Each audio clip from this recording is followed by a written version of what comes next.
Oras na po para sa mga balitang hatid ng GMA Regional TV mula sa Luzon at makakasama po natin si Chris Zuniga. Chris? Salamat, Connie. Patay matapos makuryente sa live wire ang isang lalaki sa Camarines Sur.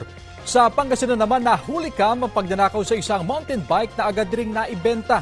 Ang mainit na balita hatid ni Chris Novello ng GMA Regional TV, Balitang Bicolandia. Kita sa CCTV na inilalabas ng isang lalaki ang bisikleta mula sa isang bahay sa San Fabian, Pangasinan.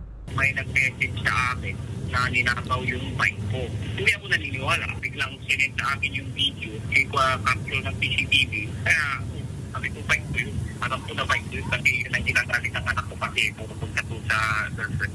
Sa investigasyon ng pulisya, naibenta agad ng suspect ang mountain bike sa isang fish market sa Dagupan City.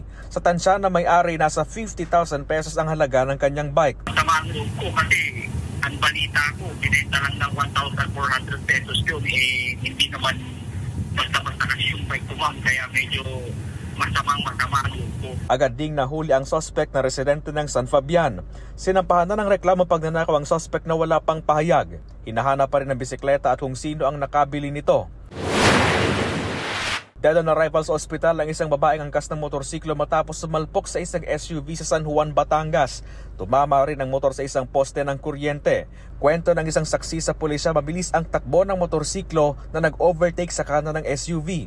Batay sa investigasyon, nakainom ng alak ang rider na galing sa isang pista. Nagpapagalin na ang rider at isa pang angkas. Ligtas naman ang driver ng SUV na nakikipag-usap na sa pamilya ng mga biktima.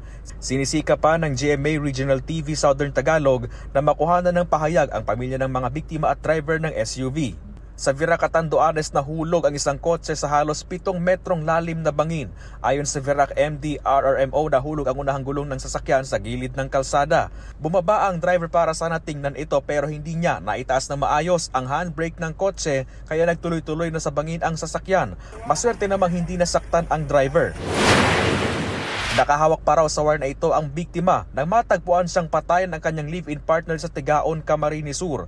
Kwento ng ka-live-in, sinusubukan ng biktima na mapailawan ng daang katabi ng kanilang bahay.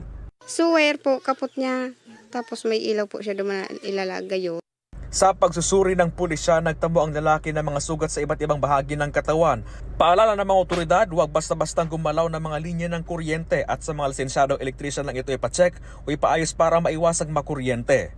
Mula sa GMA Regional TV, Balitang Bicolandia, Chris Novello nagbabalita para sa GMA Integrated News. Kapuso, para sa mga maiinit na balita, mag-subscribe sa GMA Integrated News sa YouTube. Sa mga kapuso naman abroad, subaybayan nyo kami sa GMA Pinoy TV at sa www.gmanews.tv.